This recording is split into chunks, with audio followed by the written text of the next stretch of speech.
یہ ہے کہ نوجوان اس وقت سوشل میڈیا کے نتیجے میں، سوشل میڈیا کی بہت سی ویڈیوز کے نتیجے میں دین کے تعلق سے، قرآن کی آیات کے تعلق سے اور احادیث کے تعلق سے شکوک اور شبہات کا شکار ہو چکے ہیں۔ انہیں ذہن میں کبھی کبھی کوئی شبہ آتا ہے، اس شبہ کا جواب دینے والا نہیں، کوئی اعتراض آتا ہے تو اعتراض کا جواب دینے والا نہیں۔ اس لیے ضروری ہے کہ علماء کی ایک تعداد ایسی ہو کہ جو ان شکوک و شبہات کے اوپر اور ان کے جوابات کے اوپر مہارت رکھتی ہو۔ حضرت تھانوی رحمۃ اللہ علیہ نے الانتباہات المفیدہ لکھنے کا ارادہ جب کیا تو اس کی روداد میں شروع میں لکھا ہے کہ حضرت تھانوی نے یہ پلان بنایا کہ میرے جتنے رفقا ہیں میں ان کو یہ ذمہ داری دے دوں کہ جو اعتراضات اس وقت لوگوں کے ذہن میں ہیں ان کی ایک لسٹ مرتب کر دی جائے، اور ایک لمبی چوڑی لسٹ جب آ جائے تو اس کے بعد ان کا جواب لکھا جائے۔ حضرت تھانوی رحمۃ اللہ علیہ اس انتظار میں تھے یہاں تک کہ ان کا سفر علی گڑھ کا ہوا، اور علی گڑھ میں ان کو تقریر کے لیے وہاں کی مسجد میں دعوت دی گئی، اور حضرت تھانوی رحمہ اللہ نے ایک عظیم الشان تقریر کی جس کا خلاصہ انتباہات مفیدہ کے شروع میں ہے۔ لیکن حضرت نے اس موقع پر یہ ارشاد فرمایا کہ میں اگرچہ اس انتظار میں تھا کہ اعتراضات کی لسٹ آ جائے، لیکن جب وہ آئے گی میں یہ سمجھتا ہوں کہ جتنے بھی اعتراضات فی الحال موجود ہیں انہی کو سامنے رکھ کر اصولی طور پر ان کا جواب دے دیا جائے۔ اس لیے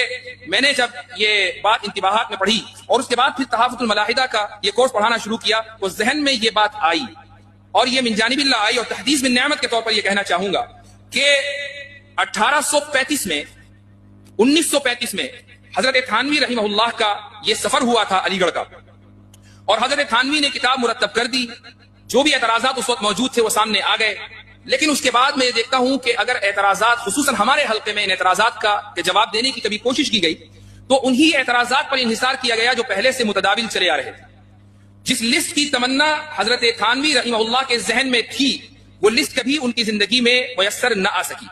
وقت گزرتا گیا یہاں تک کہ 2026 آ گیا، اور تحافظ الملاحدہ میں آپ کو اعتراضات کی ایک لمبی چوڑی لسٹ مل جائے گی کہ جن کے جوابات دینے کی اس ناچیز نے کوشش کی ہے۔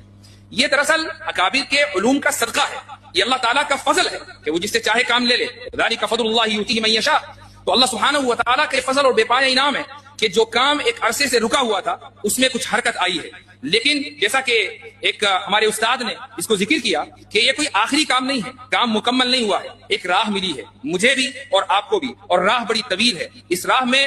تھوڑے بہت کانٹے تھے لیکن ہمیں کم سے کم یہ پتا چل گیا ہے کہ ان کانٹوں کی صفائی کیسے کرنی ہے اور اس راستے میں پرعزم اور حوصلہ ہو کر کیسے چلنا ہے۔ مجھے امید ہے کہ میرے تمام درسی ساتھی جو بھی یہاں موجود ہیں، آپ تمام کے تمام میرے درسی ساتھی ہیں۔ یہ الگ بات ہے کہ میں نے کچھ سال پہلے پڑھا ہے لیکن انہی درسگاہوں سے پڑھا ہے کہ جن درسگاہوں میں آپ پڑھ رہے ہیں یا پڑھ چکے ہیں۔ تو ہم تمام کے تمام لوگ آج یہ تہیہ کر لیں کہ علم عقائد کے میدان میں مہارت حاصل کریں گے، اور نوجوانوں کے ذہنوں میں شکوک و شبہات جو جنم لے رہے ہیں اس کے تعلق سے محنت کریں گے، کوشش کریں گے کہ ہم ان کے ایمان کی، کوشش کریں گے کہ ہم ان کے فکر کی، اور اسی طریقے سے ان کے نظریات اور خیالات کی اسلامی اعتبار سے ہم ان کا تحفظ کر سکیں۔